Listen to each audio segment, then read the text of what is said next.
jeshi ya baba.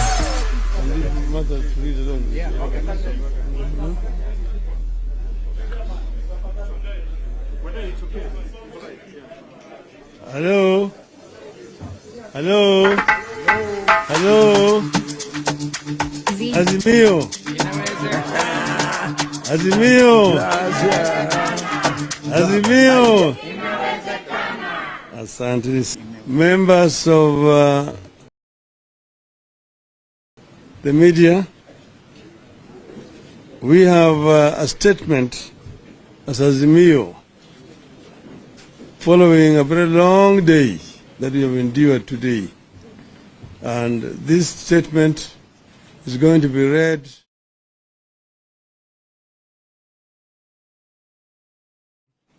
Martha Wangari Karua. You don't go down, eh? They can go down. You can go, leave you.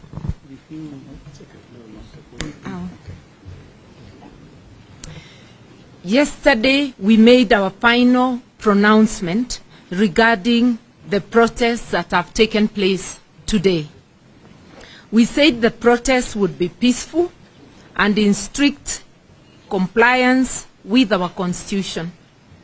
We take this early opportunity to say a big thank you to the brave and patriotic Kenyans who braved the chilly weather and the brutality of the police to exercise their constitutionally protected right to assemble, to demonstrate, to picket, and present petitions to public authorities.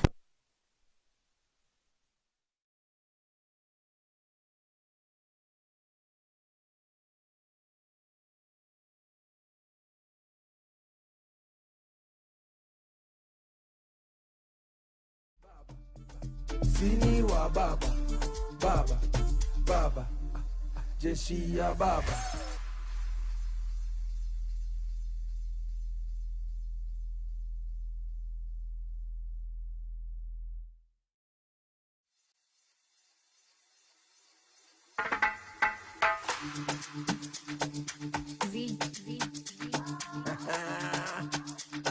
Gracias, baba. Ay, ay, ay, ay, ay, ay, ay, ay.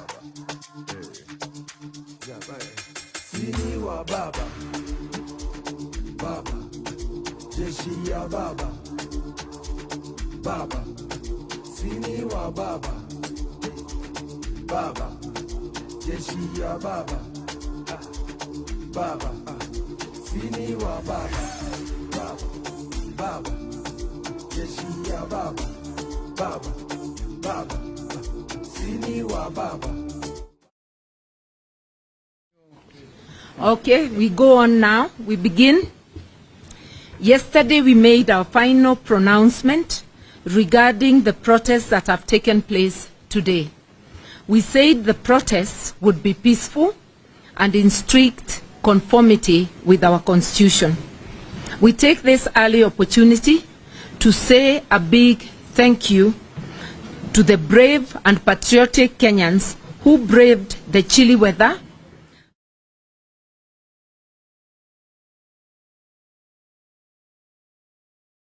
to assemble, demonstrate, picket, and to present petitions to public authorities. We encourage those who showed up and those who are yet to make up their minds that this is a fight for time.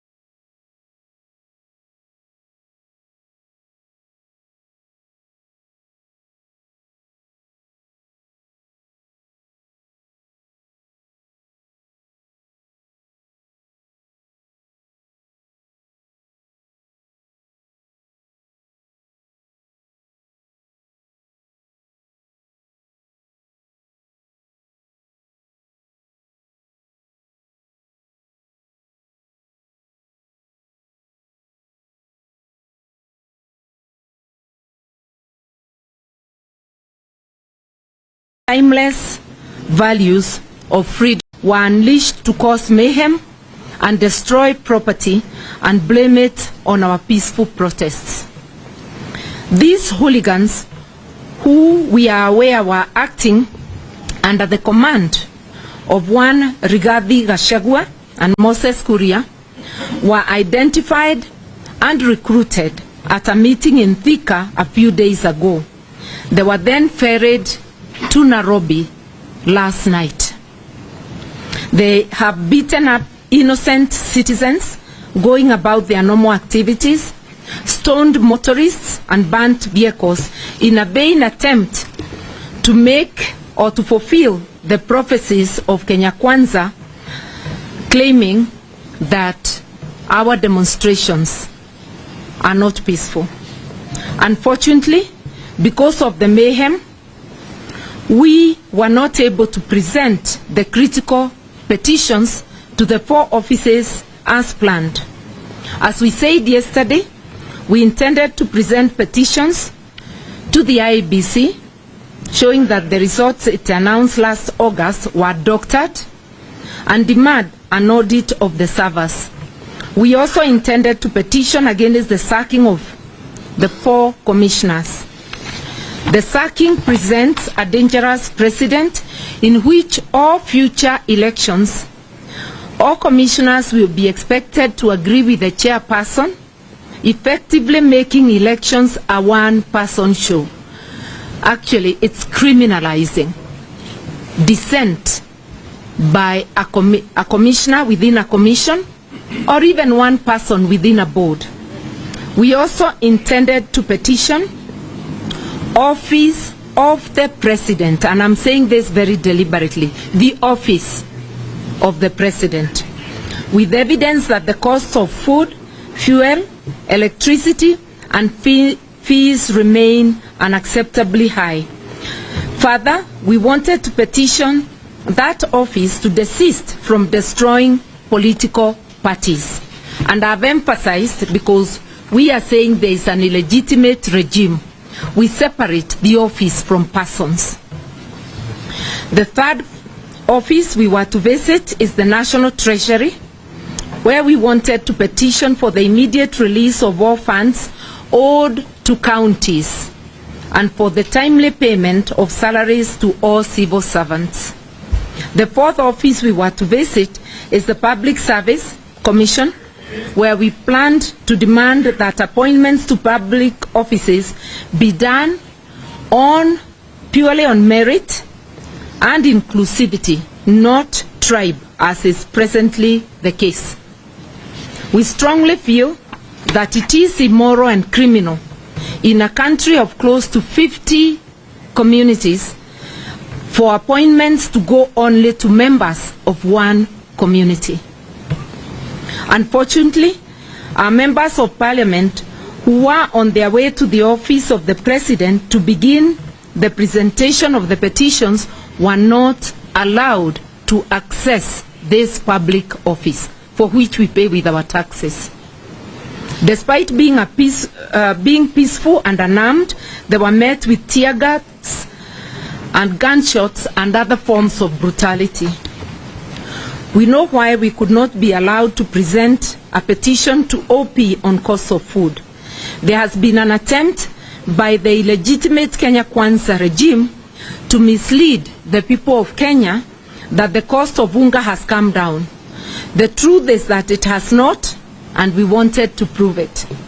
We also wish to let Kenyans know that the new unga brands that they are retailing at slightly lower prices than the older familiar brands are GMO maize. A number of millers have declined to mill that maize and sell it to Kenyans as a matter of principle. It is incumbent on the Kenya Kwanza regime, shall I add illegitimate regime, to be honest with Kenyans, tell them the truth, and let them have a choice. Kenyans must not be made to consume GMO products without being told and offered a choice. We said it yesterday, and we will say it again today. William Ruto and his illegitimate regime are making serious attempts to suspend our hard-won constitution, which we shall not allow. End of the statement.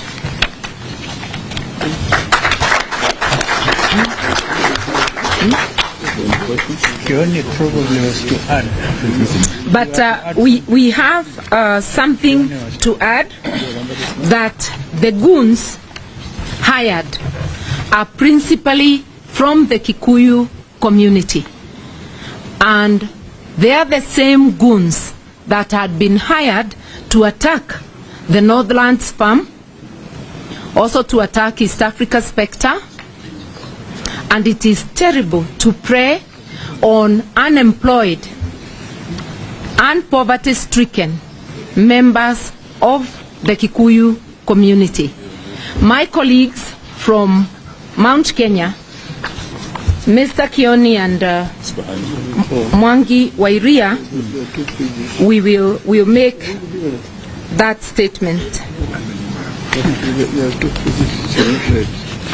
We can look at them. They can mention.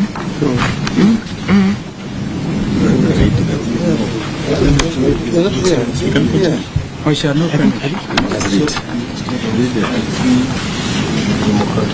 this one.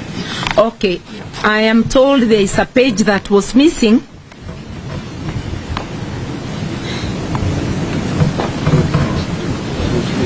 Instead of the free and democratic nation that the 2010 Constitution sought to bequeath Kenyans, Ruto is trying to reinvent a police state of the 1980s and the Kenya Special Branch, plainclothes officers and terror machine. Last night, Azimio leaders, including Prime Minister and our leader, the Right Honorable Raila Odinga, and former Vice President, Honorable Kalonzo Musyoka, had their security withdrawn. This is significant. This is significant because those two offices are guaranteed security by an act of Parliament. It is not gratuitous. So this is illegal, and all members of Parliament from Azimio who actively support this cause had also their security withdrawn. This is suspending the Constitution illegally, engaging in intimidation and blackmail. They are also setting stage for assassinations promised by Moses Kuria on his social media and on his public pronouncement. There is a slow but steady attempt to introduce martial law in Kenya. We know that Mr. Ruto, who Mr. Ruto is learning from, we will not allow it. We will resist. As a country, as a people, we have come too far to look back. By dawn, the Central Park, where our members were meant to assemble, had been taken over by hundreds of plain-clothed police, uniformed officers, marked and unmarked vehicles, and goons posing as police. This too was a product of the meeting in Thika.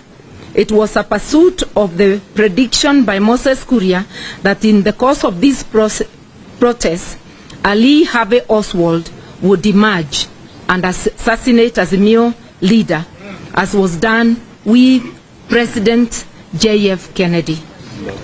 It was also in line with the grim predictions of Gachagua about our peaceful and legitimate protests. We have taken note of a very unfortunate trend in the use of hired goon against Azimio allies.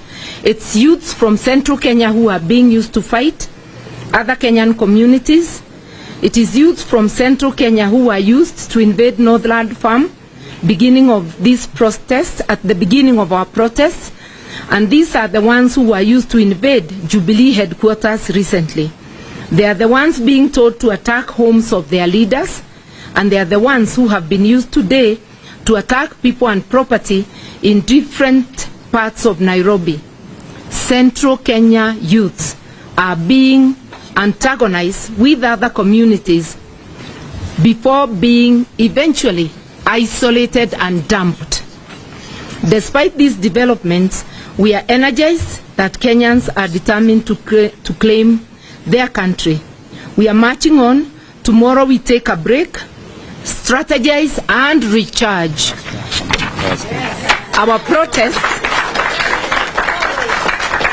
Our protests will resume on Thursday, the 4th of May.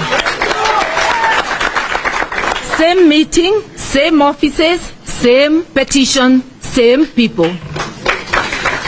And as I had indicated, my colleagues from Central Kenya may wish to comment on the misuse and abuse of youth from Central Kenya. Thank you very much. I'm standing here a bit disturbed because kwa Kiswahili nimesimama hapa nikiwa na masubuko kidogo, kwa sababu wakati tulipoenda kwa uchaguzi, tulienda kwa uchaguzi kama wa Kenya, tulipiga kula kama wa Kenya, na hakuna kula ambayo ilikuwa inaandikwa huyu ni Mjaluo amepiga kula, huyu ni Mkalenjin, ama huyu ni Mkikuyu, ama huyu ni Mkamba, na kula ikahesabiwa. Na baada ya kutangaza kula, hakuna kula ya Mjaluo ilitangazwa, ama ya Mkikuyu, ama ya kabila yoyote. Lakini mambo mageni imeibuka kule kwetu nyumbani. Kuna story ambayo imekuwa ikitumika kwa miaka.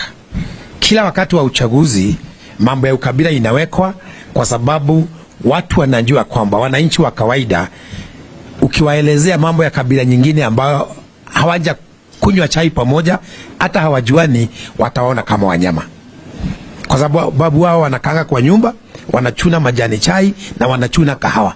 Ukiwaambia mambo ya Mkalenjin, umuonyeshe Mkalenjin ni mnyama, anafikiri Mkalenjin ni mnyama, hata ana pembe. Ukimwambia Mjaluo anakuanga na miguu mitatu, wao wanasema huyo Mjaluo anakuanga na miguu mitatu na kucha, kwa sababu wao wako nyumbani na wao ni waaminifu. Hiyo story ndio imetumika kwa miaka. Kuna wakati sisi na Wakalenjin hatukuwa tunaonana. Story ilikuwa imeundwa, ya kwanza ilikuwa imeundwa sisi na Wajaluo wakati wa Kenyatta wa kwanza. Hiyo ikakuja ikadidimia kidogo, ikaundwa nyingine sisi na Wakale. Hiyo ikapona kidogo. Hii yetu na Wajaluo ikaanza kupona kidogo kwa sababu ya Raila na Uhuru, na uchaguzi kafanyika. Mambo ya ethnicity sasa imerudi baada ya uchaguzi. Huko nyumbani ukijulikana wewe unaunga Raila mkono, you are being profiled. Haiwezi endelea namna hiyo. Ile story ambayo imeletwa siku hizi, sisi tukiuliza mambo ya gharama ya maisha, wao wanaongea kuhusu Raila, na vile Raila ako Mjaluo. Sijui Raila kuwa Mjaluo na gharama ya maisha zinaingiliana aje, kwa sababu Raila basi ageuzwe, basi wampeleke mahali kwa hospitali, sijui ni India ama ni wapi, basi wamgeuze hiyo kabila yake, ama waseme basi Wajaluo wahamishwe Kenya kama Wajaluo sio watu. Iko shida kubwa, kwa sababu ile mikutano ambayo inafanywa ni ya kuongea, ni ya kuleta uhasama kati ya Wakikuyu na Wajaluo. Uhasama kati ya Wakalenjin na Wakikuyu sasa imeisha, kwa sababu walipiga kula pamoja. Na mimi ningependa kushukuru kabila hizi zingine zote. Huoni Mkalenjin ambaye anaingilia baba in a personal way. Huoni Mmasai ambaye anafanya hivyo. Na wale Wakalenjin, hata kama mimi si mkabila, rais wetu wa taifa, ni muite rais wa taifa, anatoka kwa Kalenjin. Lakini Wakikuyu kila wakiongea ni huyu mzee, kila wakiongea ni huyu mzee, ni hii kabila. Sasa Wakikuyu wao, viongozi wachache wa Wakikuyu, mnataka kabila zingine ziwekwe kwa magari na UN wawe pelekwe nje ya Kenya ama namna gani? Hiyo kitu mimi nataka kuambia hata rais wa taifa, hiyo ni kitu ambacho anastahili kukomesha, kwa sababu huo uhasama wa kikabila utaleta vita na umwagikaji wa damu nchini Kenya. Sisi kama Wakikuyu sisi huwa Wajaluo, sisi huwa Wakalenjin, Wakamba, Wataita, kabila yoyote, sisi hufanya biashara na Wajaluo, Wakale, Mijikenda, kila mtu. Lakini ikifika ni wakati wa siasa, tunataka kutengwa kando. Wakikuyu wakitengwa na kabila hizo zingine 44, 45, ni nani ataumia? Ni Mkikuyu. Kwa hivyo mimi ningewaomba, wacha kuniguza. Mimi ningewaomba Wakikuyu, hii mjadala wa kikabila ambao tunaletewa ukome, na kwangu ningependa kusema pole kwa makabila hizi zingine na hasa Wajaluo, kwa sababu huo uhasama hautatoka kwa Mkikuyu wa kawaida, unatoka kwa viongozi 3 4 ambao wanajua kwamba ili waweze kusikizwa na mwananchi wa kawaida lazima wa mention Raila na Mjaluo. Poleni, sisi hatufikiri namna hiyo.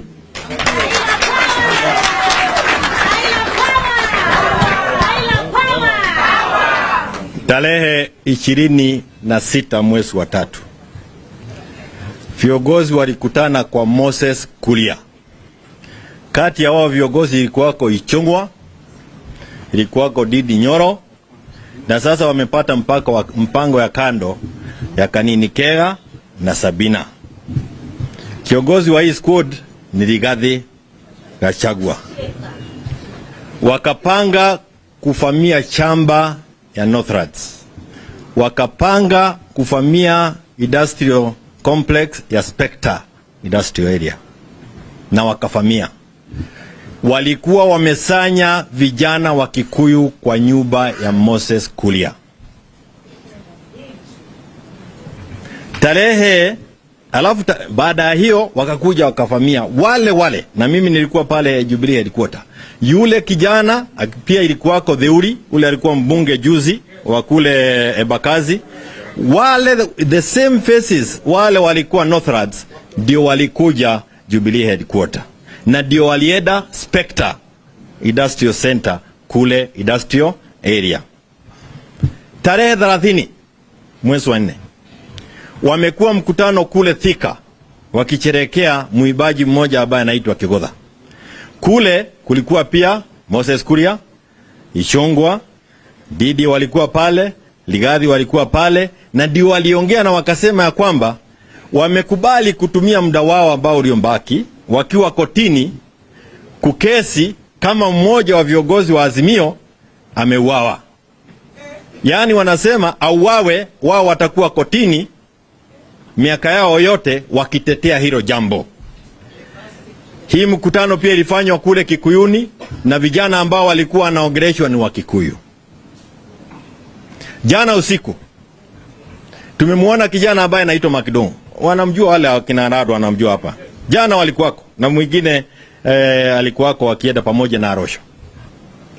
Wakisema watakuwa na vijana zaidi ya vijana 1000 kuwaweka town. Wale vijana ambao waliwaweka pamoja vijana wa Kikuyu. Leo kumetokea ghasia ambazo zimetokea, sisi wana Azimio hatukwenda kule. Huo halibu umetokea ni wale vijana ambao walisanywa jana usiku. Nataka kusema hivi kwa sababu tumekuwa kwa hii safari kwa muda. Rigathi, Moses Kuria, Ichung'wa, Didi na the side chicks akina Sabina na Kanini. Wakenya wajue hawaongei kwa miamba ya Wakikuyu. Uhasama wanaongea mambo ya kumletea Raila shida, na waliufanya wakati wa campaign. Sio Wakikuyu, ni wao wenyewe wakiwa wanajitakia kuonekana kama ndio watu wa maana sana kule Chakahoro Annex. Nataka kurudia tena.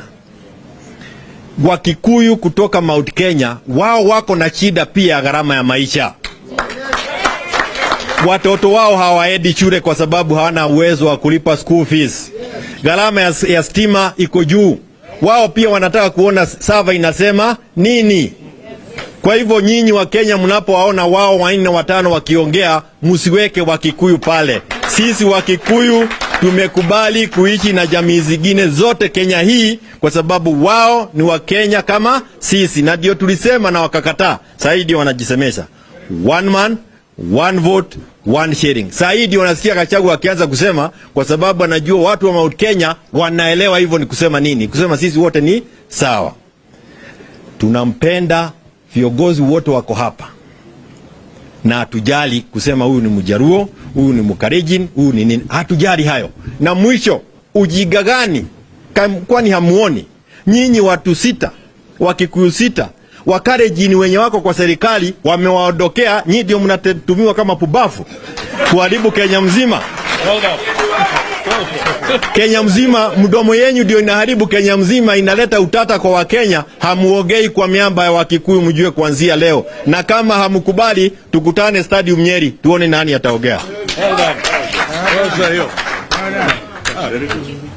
Oh, wow.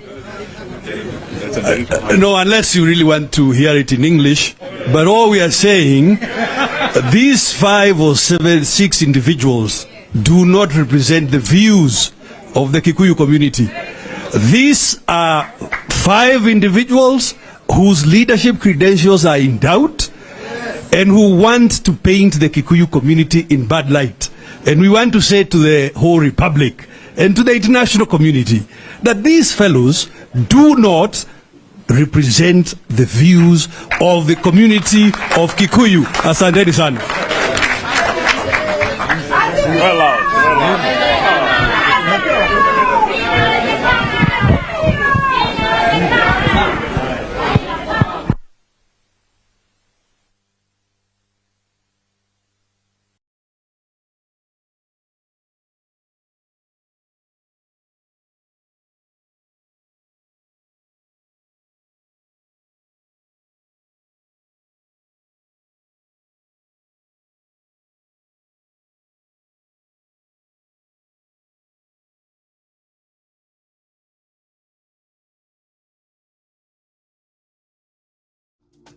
Jeshi ya baba, baba, sini wa baba, baba, jeshi ya baba, baba, sini wa baba, baba, baba, jeshi ya baba, baba, baba, sini wa baba, baba, baba, jeshi ya baba, baba, baba, sini wa baba.